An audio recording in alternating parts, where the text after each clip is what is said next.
Our next topic is going to be the type tool. The type tool is actually pretty self-explanatory. When you click on it, you will have some options up here, but what I like to do is have the palette.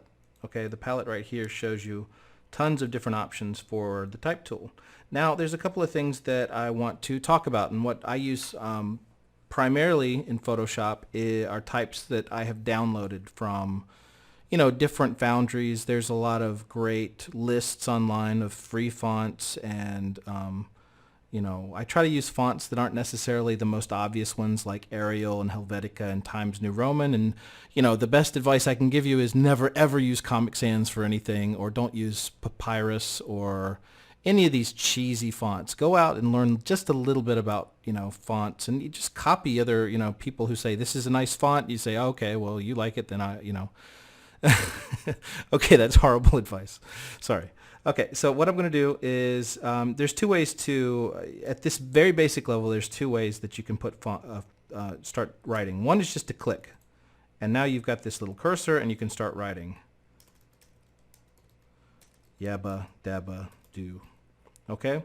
The other way, I'm going to click and get off that, is to create a box. And this is actually the way I like to do things. So I'm going to say, I love to create text boxes.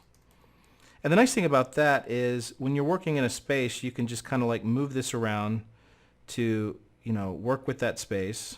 And also, you can justify it to the left, to the center, to the right. It just gives you more flexibility. So, with this guy, you can just like, I don't know, you can just move it over here, move it over there, but there's no real, there's not a lot of flexibility with that. So let's get rid of that. Right now I actually have this on all caps, so let me select this again. In order to select your text, you just need to go back to the text tool and click on it, okay, like that.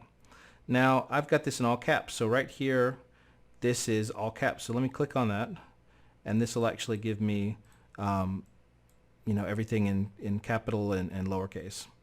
Okay, so you can go here and you can make everything bigger. I like to modify text from here instead of transforming it. And the reason is when you're doing this, you get solid numbers. And a lot of people want you to have whole numbers when you're working with fonts. It's just kind of a best practice, okay? So try to modify it from here, okay? Don't go in and click and go Control T and then move it around, because then you get all kinds of, issues. Let's click on that. Now you've got like 129.77, blah, blah, blah. It's just ugliness, just total ugliness. Okay, so I'm not really going to do a whole lot with text. Let me hit Alt, Shift, and drag, and you can do this with any layer. I didn't talk about that early, but if you just hit Shift and Control and drag, you'll create new layers, okay? And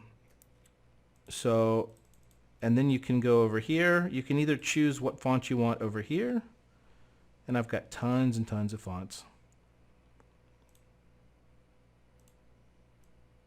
Or you can do it up here. When you click on it, double click, up here. Okay, now another quick lesson. This is very simple.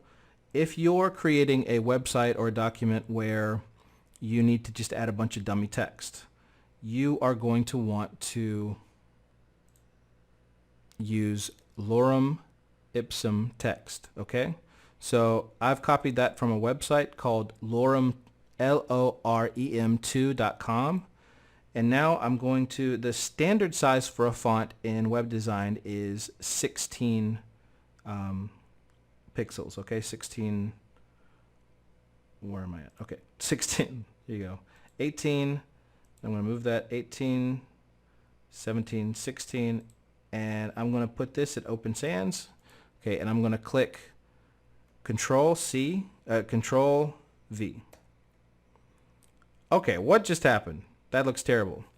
Now I can either click on this and try to change everything, or I can be on this level, this layer, and I can click the T but not select that and start changing it, and it's going to change everything that's in that paragraph, okay? This is all just dummy text that I took from that site. Now, one quick way to get everything kind of in shape is just to hit auto, okay? So auto this, put that at 0. You can put this at, I usually like to put optical. And one of the reasons why this is so small is because we're zoomed out a little bit. If I zoom this into the actual size of the document, then this will look a little more normal. Now this font is way too bold for what we're trying to do, so I'm just going to put regular. And there we go, just a nice clean font. Now one of the things that I do, let's say for example I've got a box that this is in. Let's take a black box, put that at the bottom, and I'm going to bring down the opacity just so we can see. Okay, there we go. Now if I want to make this text look nice inside of, say, a box, say you're doing web design, I'll put the actual box, the bounding box of the text all the way to the sides. I'll select it all, and then I'll go to paragraph, and right here you can see that you're going to justify, you're going to push in the text a little bit from both sides. So let's try 10. Okay, that's a little too little. Okay, and now that pushes everything that way, and this is going to push everything from that side. 20. Okay, I can even do, I'd love to do, you know, even more. I love a lot of justification. Is that what it is? I like to justify. And so that looks really nice, and it all matches the box because you've got the spaces there. Okay, now there's a lot more things to learn with the type tool, but this is pretty much what I use every single day, and I think that that's really all you need to know at this stage.